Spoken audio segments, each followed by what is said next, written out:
Alright guys, I'm doing a review of this GoGo Quinoa. This is the shells and vegan cheese. Now, I did a review of this one a while back. If you guys see this, this is mac and vegan cheese. So this one's pretty good. You guys can watch my previous video on it if you missed out. So this one here is basically gluten-free, plant-based, all that type of stuff. This is dairy-free, of course, so here we go.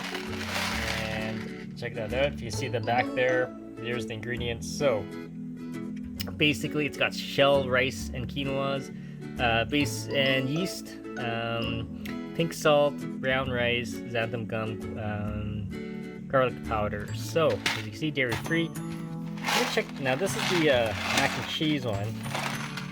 And if you look at the ingredients in the back are pretty much the exact same. The only thing I see that's different is the annatto. So that's the the annatto is the only difference. So this is what gives it the color. So, but we'll do a quick taste test of this one. And let's open this up. Okay, so that's what it looks like. So it's the seashell pasta, and then I'm gonna cook it up, and I'll be right back, guys. Stay tuned.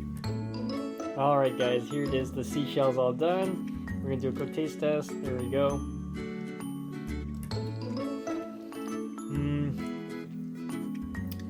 Yeah, it's pretty good. It tastes exactly like the mac and cheese one.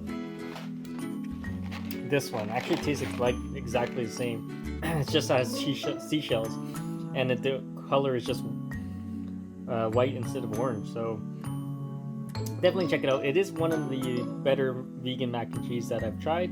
It's got some nice flavors. So if you have any questions, comments, guys, post below, subscribe to the channel. If I had to choose which one is better, I actually like the noodles of the mac and cheese better. They're actually more firmer. So these ones are okay too, but the mac and cheese is actually better. So if you have any questions, comments, guys, post below, subscribe to the channel.